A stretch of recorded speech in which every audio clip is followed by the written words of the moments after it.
So what are we all thinking? I love you too. The bathroom is over there. What am I thinking? You know what? Diet Coke isn't that bad for you. It's not. What's up, you guys? How are you? Good, how are you? I'm good. Good. I'm good. It's nice to see an old friend at the table. What's happening? Is it exciting to be back? And is it not only It's ridiculous, exciting, yes. it's ridiculous. Okay, that's the thing. Is it shocking at all? I mean, Tim seems to be perfectly. Oh, yeah, I knew this was going to happen. Yeah, right. Yeah. I'll tell you what happened. I was at a hotel with my wife, and I'm like, she goes, "What's going to happen with the show?" This is before we got taken off, right?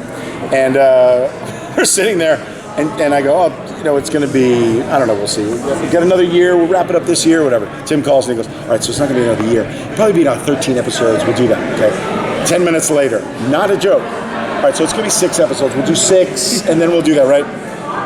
Get another call. 3. I think we're going to wrap it up in 3. I'm like, Tim, are you kidding me? Don't call back. This will be the last. And then a friend of mine from DC, I told you this, calls and says, "Dude, I'm so sorry." And I was like, what are you talking about? He's not in the business at all. But everybody is so, can find out information or whatever. And that's how I found out. So he can say all he wants. The rug was pulled out from under us, and yet that rug is magical and came back and found us, and now we're on another journey together. And I think creatively, it was a good thing that we didn't wrap up the story, because Tim was able creatively to just pick up where we left off and say, okay, what happens 5 years later if everybody knows that there are these Evos, he's calling Evos now, and heroes out there, and then we get blamed for something that we didn't do, and we basically get hunted.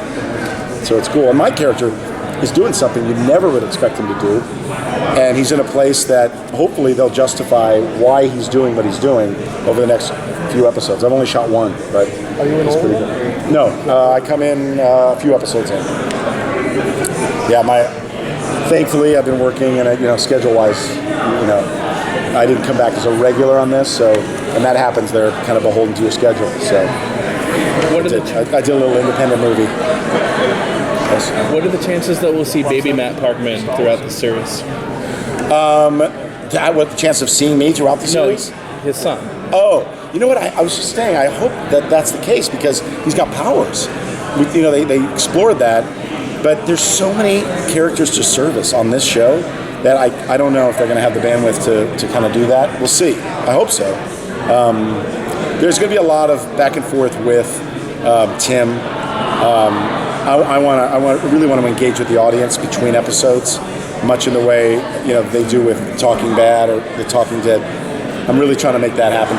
Tim and I are going to try and do that, and moderating the panel was kind of the first step, and I'm working on something else. So it's like I really want to sit down, Jack.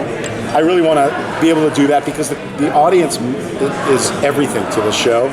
So I was just talking about how the conversation doesn't stop after the episodes. Everybody it's a water cooler show. Right. So why not have the two of us sitting down talking about the episode we just saw? It'd be fun for people.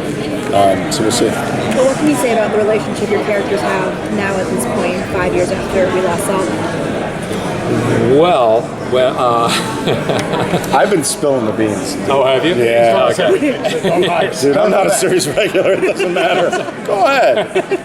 Okay, now get ready for some really dry answers. I'll say this, that I was really, we've talked about this, it's an amazing scene.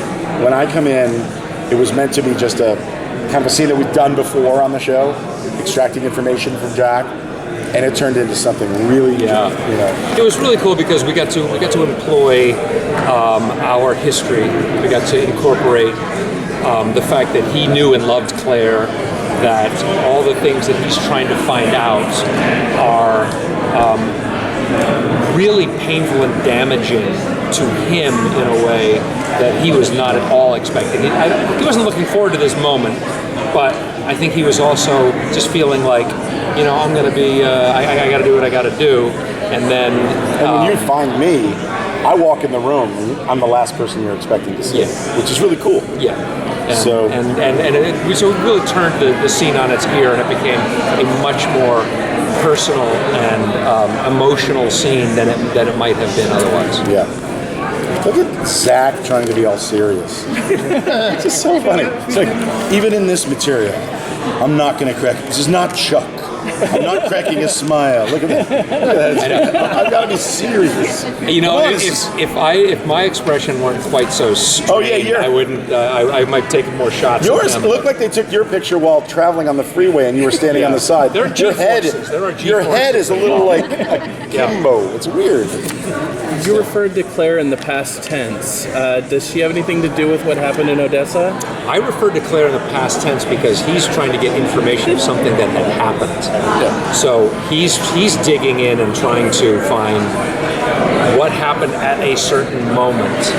And so rather than necessarily just, resist him, I'm giving him some information that I know he's going to struggle with. But that leads me on a whole thing. It sends him off on a very different tangent. Yeah. So there's, it's don't read too much into that because No, it's more of a Where's Waldo than anything else. Yeah, they're trying to locate somebody and they think they have a beat onto, but they're behind. Yeah, they're behind. To get to that person, we've got to go through, finding information about Claire and about this and that. So Yeah. nothing's ever simple.